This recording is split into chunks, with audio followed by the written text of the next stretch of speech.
السلام عليكم ورحمة الله وبركاته وعشر كيني صدحات كهاد لايا parts of the business letter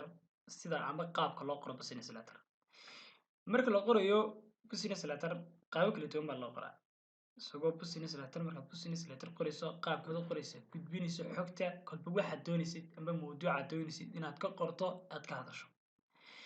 adigoo adeegsanaya siyaabo kala duwan amba ay ku kala duwan yihiin qaabo kala duwan oo ah professional in writer business letter marka halka waxa iminka ka muuqda information kaad raacaysa ama tallaabooyinka koowaad ee raacayso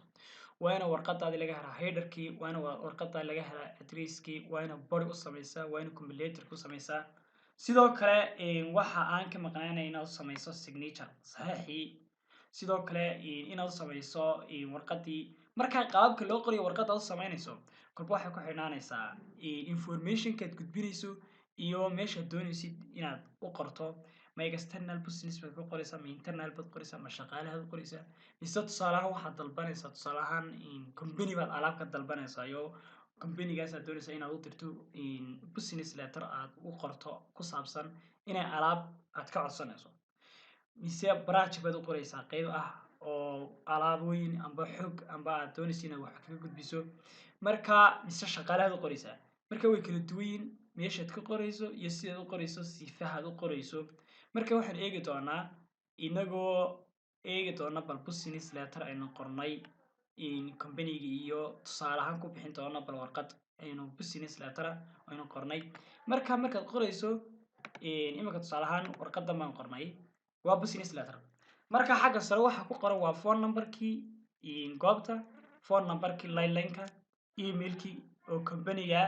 addresskii oo ah roadka ku yaalo companyga ama meesha ku yaalo wadada ku yaalo dhismuhu ku yaalo xaafada ku yaalo magaalada ku yaalo waxaasoo dhanba waad ka dhigaysaa company namekii baa xagga geynaysaa company namekii iyo logadiisi baa geynaysaa marka waxaad samaynaysaa waxaad paragraafka koowaad waxaad ku clear garaynaysaa oo introduction ka bixinaysaa main pointiga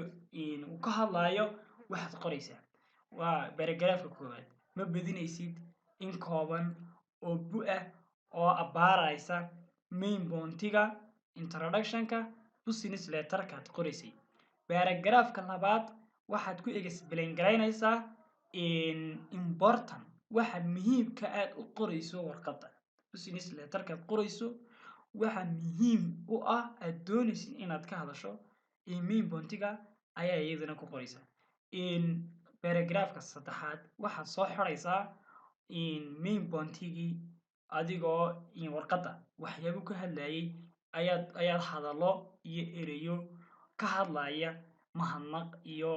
ereyo kooban ayaad kusoo xiraysaa waxaad ku xigsiinaysaa waxa weeyaan meeshii signatureka ayaad u banaynaysaa marka meeshii signatureka ama saxiixii ayaad u banaynaysaa markaad u banaynayso halkaasaad warqadii u diraysaa marka iminka tusaale ahaan warqadiina haddaynu saayarnaa warqadii iminka tusaale ahaan soo qaadanay wataa warqaday soo qaadanay inagu warqadaynu example ku bixinayna wataa marka saasay noqotay warqadayni saasay noqonaysaa warqadu waa inay noqotaa marka warqad qurux badan oo ka hadlaysa xogta aad doonaysay inaad gudbiso amba qaab qurux badan aad doonaysay inaad u gudbiso ood u qorto warqadii yaani noqon warqadu warqad aan ka hadlahayn informationka amba xogta aad doonaysay inaad gudbiso oo ah warqad si qaldan aad u qortay marka kolba markaad doonaysay inaad business letter qorto horta marka koowaad waa inaad waxaan xirfad u yeelataa oo skills u yeelataa qaab professional aad u diyaarisaa markaad qaab professional u diyaariso warqadaadii aad dejiso qaybtii companyga namekii logadiisii signaturkii hadalka doonaysay sidaad hadallada u kala horreysiinaysay muhiimadday kala lahaayeen companyga addresskiisii emailkii phone numberadii lagala xiriirayay iyo qaabkaad doonaysay iyo waxaad doonaysay inaad ka hadasho waa inaad qaabaysaa ood habaysaa oo deetana aad u samaysaa si qurux badan oo habaysan aad u diyaarisaa iminka inagu warqada waxaan kusoo qaadanay sample meel waxaa ka muuqda waxa weeyaan phone numberkii phone number line emailkii companyga addresskii